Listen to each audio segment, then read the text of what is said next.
계속해서 성령의 9가지 열매를 계속 우리가 살펴보고 있습니다. 지난 주일에는 우리가 4번째 열매로 오래 참음의 열매를 살펴봤어요. 자, 우리가 이제 지금까지 오면서 성령의 열매를 4번 했는데, 자, 첫째는 무슨 열매예요? 사랑의 열매, 그 다음에 희락의 열매, 그 다음에 화평의 열매, 그 다음에 오래 참음의 열매.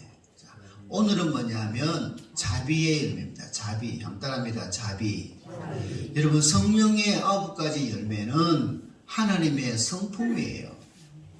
그래서 우리가 열매를 맺는다는 것은 하나님의 품성을 담는 겁니다. 그렇죠? 담는 것.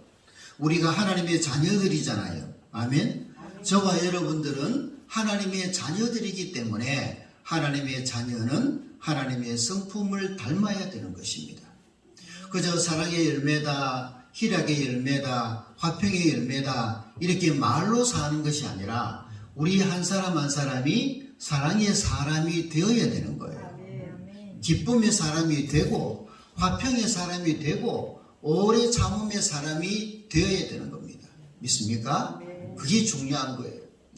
자, 오늘은 5번째 자비의 열매에 대해서 말씀을 나눠보겠습니다.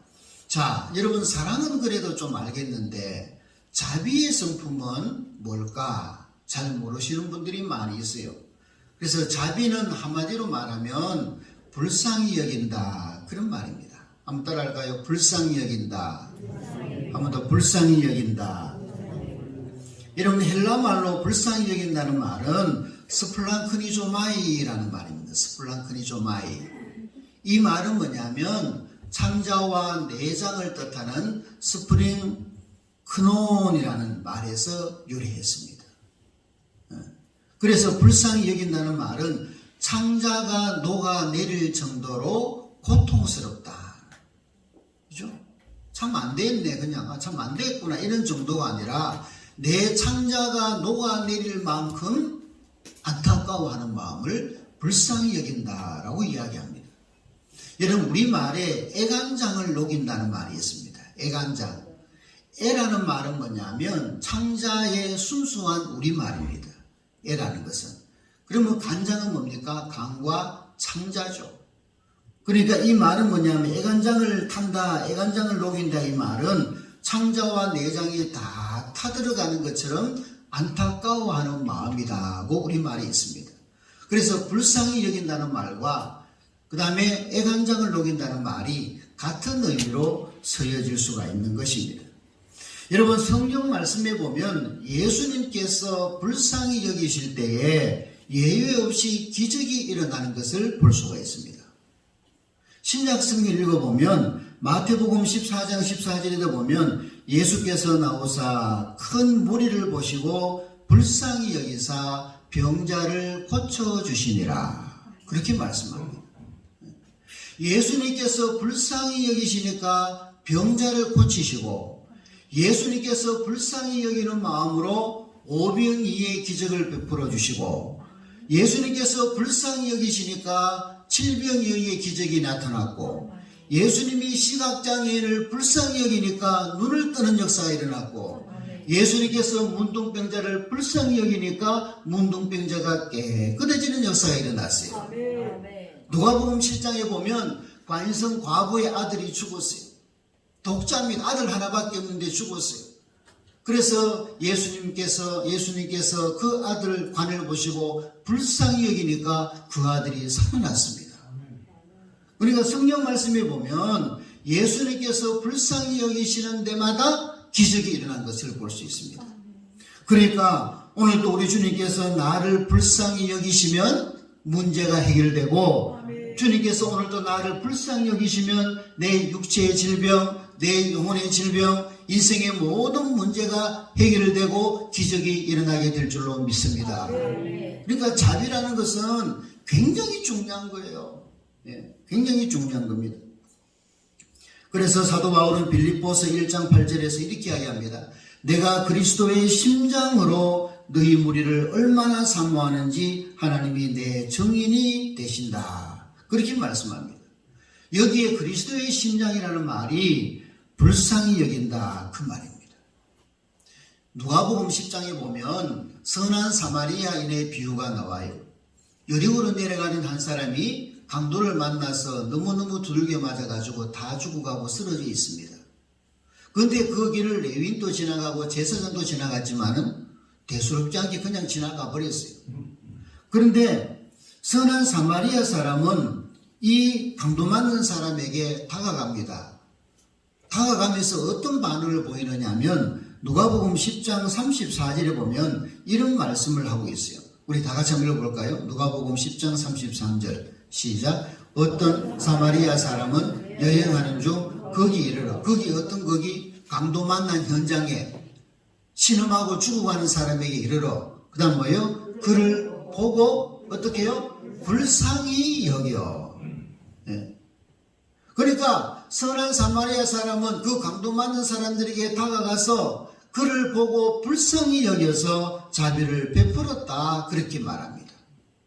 또 중요한 구절이 있어요. 35절에 보면 사마리아인은 강도 만난 사람을 중간에 두고 주막 주인과 약속을 하면서 이런 이야기를 합니다. 35절을 계속 볼까요? 35절 시작. 그 이튿날 그가 주막 주인에게 데나리온 2를 내어주며 이르되 이 사람을 돌보아 주라. 비용이 더 들면 내가 돌아올 때에 갚으리라 하였으니.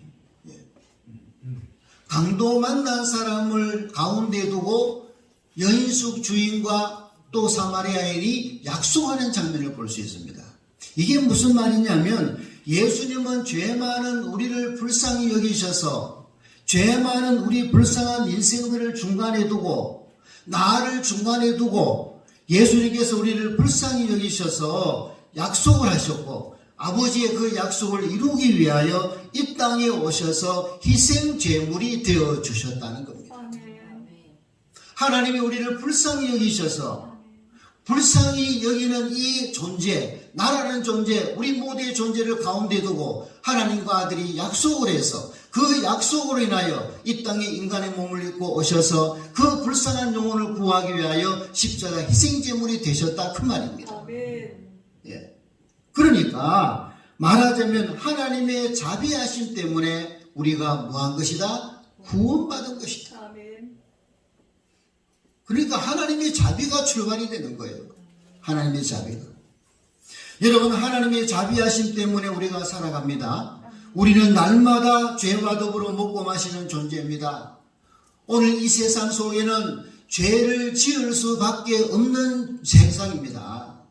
죄 짓지 않고 사는 사람 어디 있어요? 다 죄를 짓고 삽니다. 죄를 지을 수밖에 없는 세상 속에서 우리는 날마다 죄와 더불어 먹고 마시는 존재로 살아가지만은, 그래서 우리 삶 속에 날마다 넘어지고 쓰러지고 상처뿐인 존재이지만은 그래도 하나님의 자비하심 때문에 살아가고 있다 그 말입니다. 이걸 우리가 감사해야 돼요. 하나님의 자비하심 때문에 오늘 또 우리가 이 자리에 와서 하나님 앞에 예배하고 있는 줄로 믿습니다. 예. 그래서 우리 기독교 역사상 가장 오래된 기도문 중에 이런 기도문이 있어요. 하나님의 자비를 구하는 기도입니다. 주여 나에게 자비를 베풀어 주소서. 이 말이 뭡니까? 주여 나를 불쌍히 여겨 주시옵소서. 우리 인생 가운데 기도 중에 최고의 기도가 뭐냐? 주여 나를 불쌍히 여겨 주시옵소서. 여러분, 가톨릭이 미사를 드릴 때 제일 먼저 드리는 찬송이 뭔 줄 아세요? 키리에 엘레이션, 주여 나를 불쌍히 여겨 주시옵소서. 여러분, 예수님이여 나를 불쌍히 여기면 끝납니다. 예수님이여 내 인생을 불쌍히 여기면요, 내 인생의 문제가 해결됩니다. 주님께서 나를 불쌍히 여기면 모든 게 해결됩니다. 믿으십니까? 이게 중요한 거예요. 여러분, 불교에서는 자비를 참 강조하죠. 그래서 부처님을 뭐라고 이야기합니까? 대자대비하시다. 그렇게 이야기합니다. 부처를 대자대비하다 그럽니다. 이 자비라는 말은 중생들을 한없이 불쌍히 여기는 것. 자비라는 말은 서로 불쌍히 여기는 마음을 이야기합니다. 그런데요, 여러분 보세요. 대자대비하다는 석가가 인생을 위해서 뭘 했죠? 뭘 했습니까, 여러분? 석가가 우리 인생을 위해서 뭘 했느냐고요? 어떤 희생을 치렀냐고요? 한 게 없습니다. 이 석가는 인간이 늙고 병들고 죽어가는 모습을 보고 충격을 받아가지고 며칠 동안 밥도 안 먹고 물도 안 마시고 이렇게 슬퍼하며 탄식했습니다. 늙은 사람에게 다가가지도 않았습니다. 병든 사람에게 다가가지도 않았습니다. 그리고 충격받아서 공부를 뛰쳐나가서 고행의 길에 접어들었습니다. 우리 인생이 했는 게 뭐가 있죠? 불쌍히 여긴다고 해서 자비로운 마음을 가지고 우리 인류에게 한 게 뭐가 있느냐고요. 우리 인간에게 뭘 했느냐 그 말이죠. 슬퍼한다고 생로병사가 해결됩니까? 슬퍼한다고 불쌍한 마음이 해결됩니까? 슬퍼하면 한 끼의 양식은 줄 수 있을지 모르지만 슬퍼한다고 그 영혼이 어떻게 되느냐고요. 아무 의미가 없는 거예요. 그런데 우리 예수님은 죄 많은 우리 인생들이 지옥으로 향하여 영원한 형벌로 향하여 다가가고 있는 인생을 불쌍히 여기셔서 불쌍히 여기고 마음만 안타까워하신 분이 아니라 실질적으로 이 땅에 인간의 몸을 입고 오셔서 그 불쌍한 영혼의 죄 문제를 짊어지시고 십자가에서 자기의 생명을 던졌습니다. 자기가 십자가에서 희생함으로 말미암아 그 불쌍한 영혼을 근본적인 죄의 문제에서 해결해 주시고 우리에게 영원한 생명을 주신 겁니다. 할렐루야.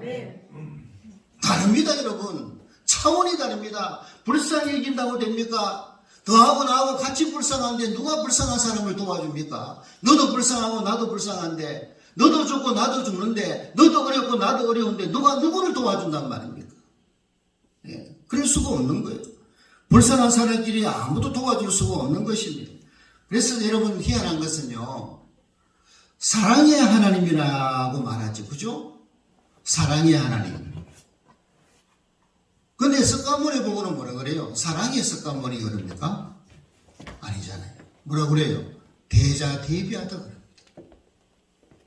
사랑이 많으신 석가모니님 이런 이야기 안 합니다. 이러면 석가모니가요, 전생에 왕자였습니다. 마사터바죠.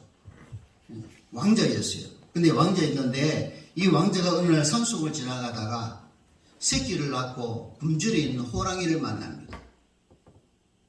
그래서 석가가 이 마사터바가 이제 호랑이를 보니까 불쌍해요.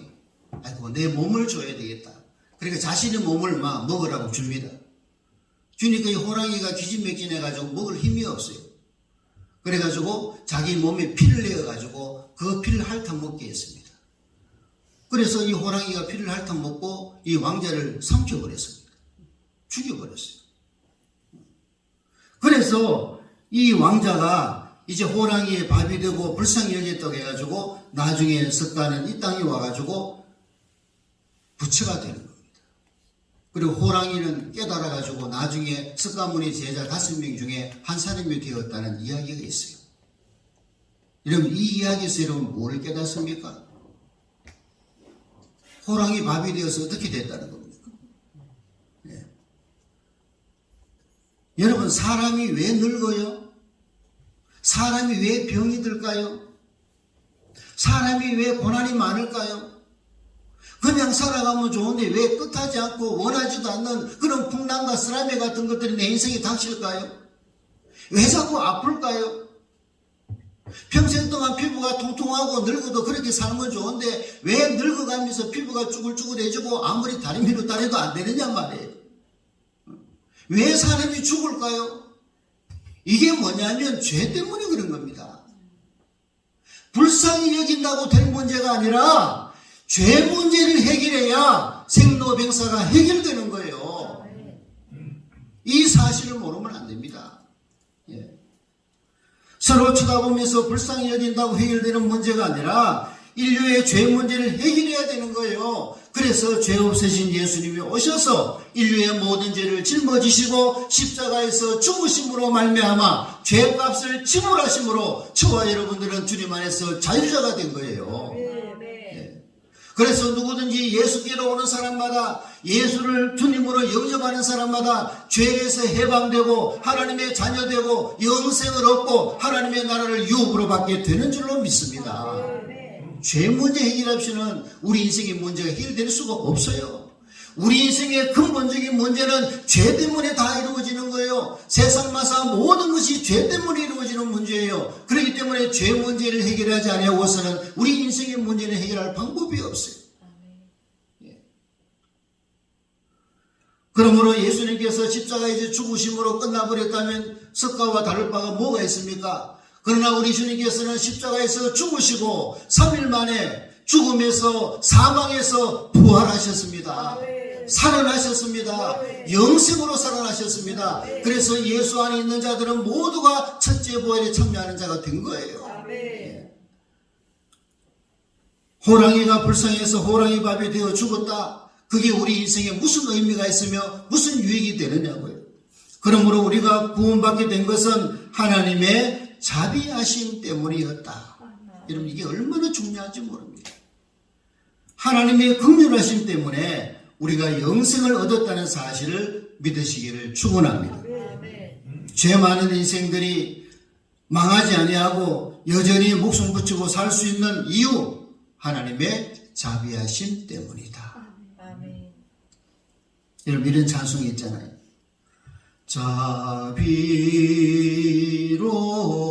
자비로운 주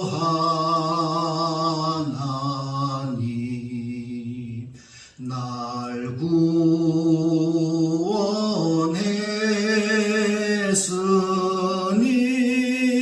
구원했으니 내 잃어버린 생명을 이제야 찾았네.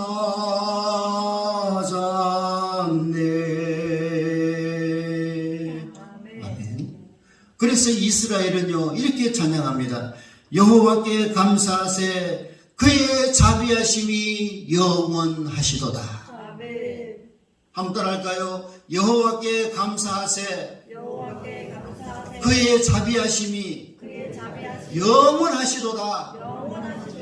영원하시도다. 하나님의 자비하심이 없었다면 우리 인생은 그대로 멸망받았을 겁니다.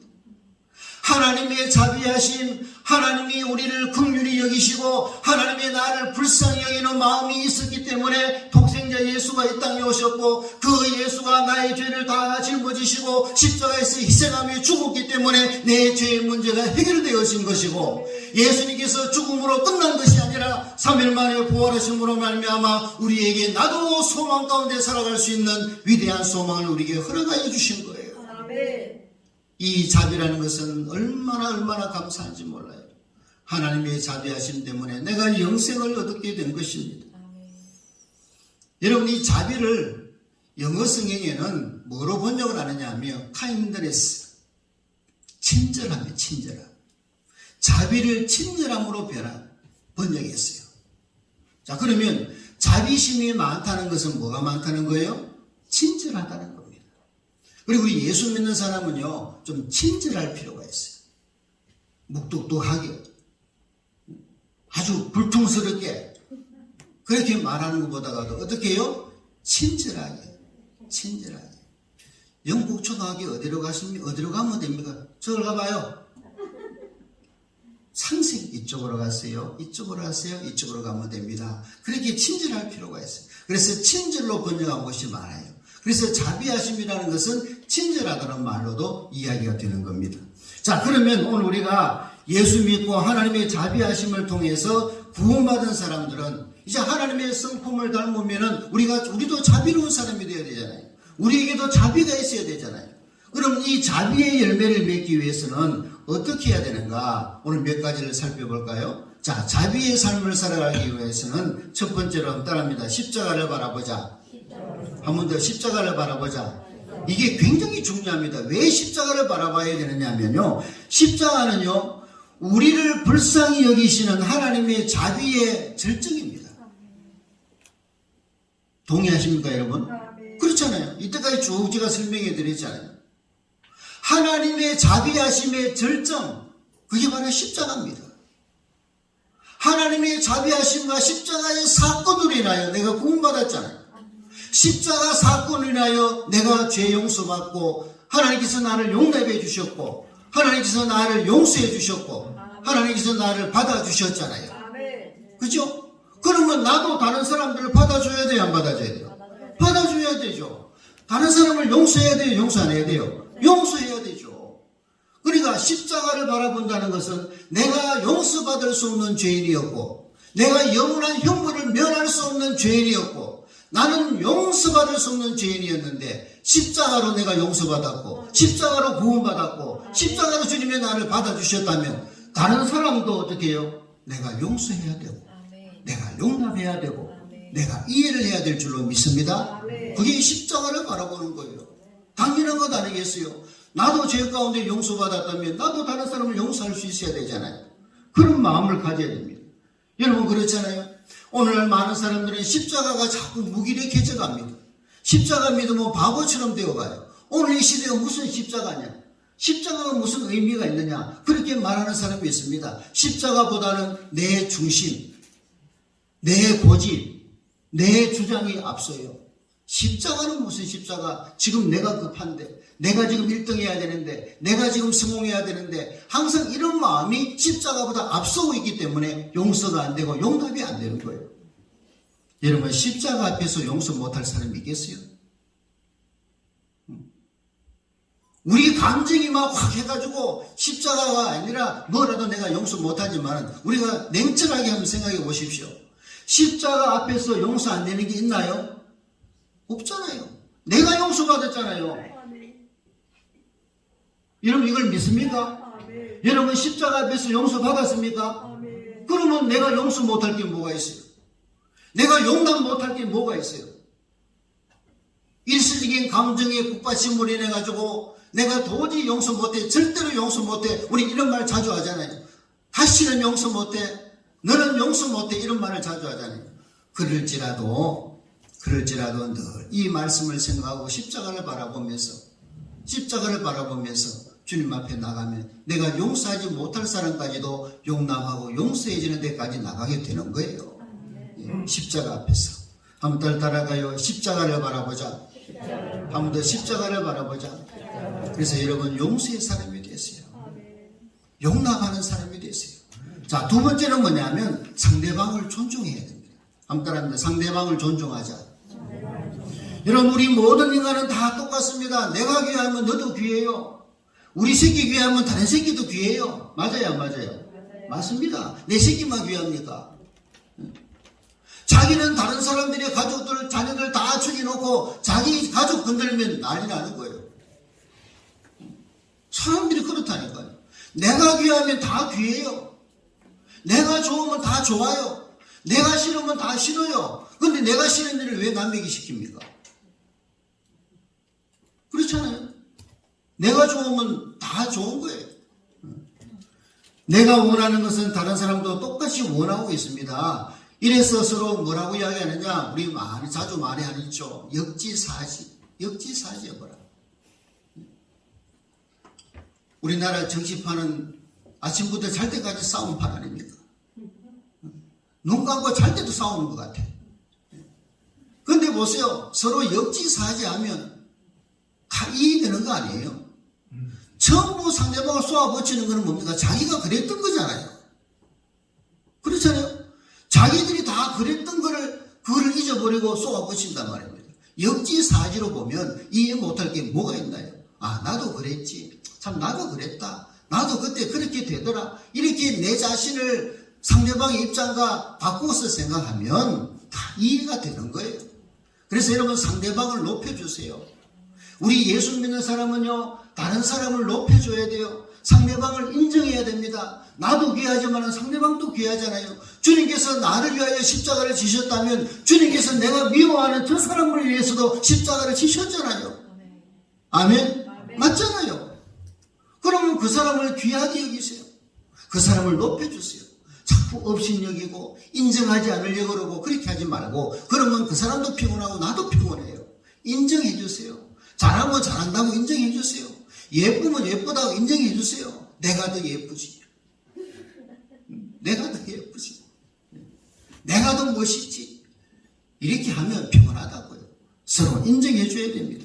그래서 자기 중심적인 사람은요, 절대로 자비하심이 일어나지 않습니다. 자비심이. 자기 중심적인 사람은 끝까지 자기를 변명하고 논리적으로 나갑니다. 그렇지 않습니다. 자비로운 사람은 늘 은혜를 생각합니다. 나도 그랬지. 나도 그랬는데 주님께서 나를 용서해 주셔서, 나는 정말로 가치가 없는 존재였는데 주님께서 나를 최고의 가치로 만들어 주셔서, 하나님의 자녀로 삼아 주셔서, 천국 백성으로 삼아 주셔서, 그렇다면 다른 사람은 그렇게 생각하면 안 되나요? 다른 사람도 마찬가지인데. 그래서 우리는 날마다 상대방을 인정하는 그런 삶을 살아야 되는 겁니다. 그 다음에 또 한 가지는 뭐냐면, 상대방의 고통을 외면하지 말고 바라봐야 됩니다. 자, 선한 사마리아 비유에서 보면 사마리아인은 강도 맞아 죽어가는 자를 보고 어떻게 했다 그랬어요? 불쌍히 여겼다. 불쌍히 여겨. 그런데 제사장과 레위인은 보는 것에 실패했습니다. 제사장과 레위인은 강도 맞는 사람이 아파하고 신음하고 죽어가는 것을 본 게 아니라 뭐를 봤느냐? 자신을 봤어요. 아이고, 내가 저 사람하고 엮이면 어떻게 될까? 저 사람을 도와주면 나한테 돌아오는 유익이 뭘까? 자기를 보는 거예요. 자기를 보는 거예요. 만일에 저 사람하고 엮여져가지고 내가 잘못되면 어떻게 할까? 그 사람의 신음과 그 사람의 아픔과 그 사람의 고통을 보는 것이 아니라 내 자신이 어떻게 될까봐 자기 자신을 보고 있는 거예요. 보는 관점이 다른 거예요. 근데 사마리아 사람은 보세요. 그 사람을 보고 불쌍히 여겼다는 말은 무슨 말입니까? 그 사람의 고통이 들렸고, 그 사람의 신음소리가 들렸고, 그 사람이 아파하며 죽어가는 그 엄청난 두려움이 이 선한 사람에게도 느껴졌다는 말입니다. 그래서 가서 그 사람을 불쌍히 여기고 그 사람을 도우고 여인숙에 맡기면서 주인과 약속을 하면서까지 그 사람을 끝까지 돌보는 그런 사람이었다는 것입니다. 그게 바로 뭐냐? 자비로운 마음입니다. 자비로운 마음. 우리 예수 믿는 사람들은요, 오늘 이 시대에 너무 계산적인 사람이 많아요. 무슨 일을 하면 머리가 돌아가요. 하면서도 돌아가요. 하면서도. 이걸 우리가 뭐라고 이야기하느냐 하면 잔머리 굴립니다. 여러분, 어떤 일을 할 때에 그저 순종하고 계산적이지 말아야 됩니다. 여러분들이 친구라든지 여러분들이 모임이라든지 여러분이 만나고 있는 사람들이 너무 계산적인 사람이 있을 거예요. 그런 사람이 좋아요, 싫어요? 싫어요. 그런 사람 안 좋아합니다. 여러분, 사람들은 정치적인 동물이에요. 저는 그 말에 동의합니다. 사람은 셋만 모이면 정치적인 사람이 돼요. 정치적인 사람이 됩니다. 정치라는 게 나쁜 건 아니에요. 정치적인 계산을 한다든지 정치적인 사람이 되면 곤란해져요. 사람은 정치가 필요한 거예요. 왜? 정치적인 동물이기 때문에 그렇습니다. 무엇을 해도 순수한 마음으로 밥 한 그릇을 먹어도 정말로 저 사람이 좋아서 함께 먹고 싶어서 그렇게 먹는 게 그게 뭐예요? 순수한 마음이에요. 그게 자비입니다. 여러분, 국회의원들이나 시장님이나 밥 한 끼 먹어보세요. 나하고 뭐하러 밥 먹겠어요? 뭐하러 밥 먹겠어요? 다 이유가 있는 거예요. 그런 사람들에게는 자비가 일어나지 않습니다. 우리가 주님 앞에 뭘 하나 하는 것도, 교회 와서 휴지 하나 줍는 것도 주님을 사랑하는 마음으로, 할렐루야. 주님을 사랑하는 마음으로 휴지를 줍고, 주님을 사랑하는 마음으로 청소를 하고, 문을 열어도 주님을 사랑하는 마음으로 문을 열게 되면 우리 마음속에 자비하심의 성품이 충만하게 되는 거예요. 무슨 복선을 깔고 다른 생각을 가지고 그런 걸로 하면 안 됩니다. 우리는 날마다 주님을 사랑하는 이 사명감을 가지고 일을 해야 된다는 사실을 알아야 됩니다. 강도 만난 사람이 심하게 두들겨 맞아서 지금 신음하며 죽어가고 있는데 그럼 어떻게 됩니까? 지금 바로 가서 살려야죠. 그게 무슨 계산이 필요합니까? 지금 당장 죽어가고 있는데 그럼 이 사람을 살려야죠.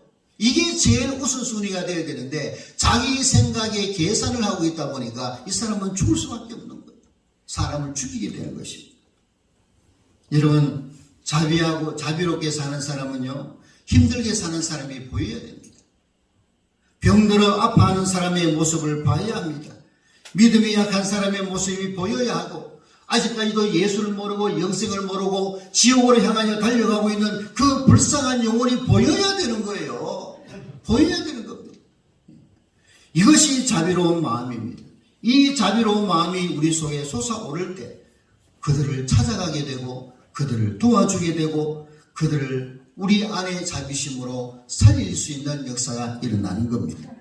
사랑하는 여러분, 우리는 하나님의 자비하심으로 영생을 얻은 자들입니다. 주님께서 뭐라고 말씀하셨습니까? 내가 자비로운 같이 너희도 자비로운 삶을 살아라. 그럼 우리는 날마다 주님의 자비로운 사람들이 되기를 축원합니다. 자비는 성령께서 주시는 열매이고 하나님의 성품입니다. 이 자비의 열매로 사람을 도우고 사람을 살리고 항상 상대방을 존중하고 상대방 입장에 서서 이야기하고 항상 십자가를 바라보므로 우리 마음속에 자비하심의 역사가 풍성하게 열매 맺기를 주님의 이름으로 축원합니다.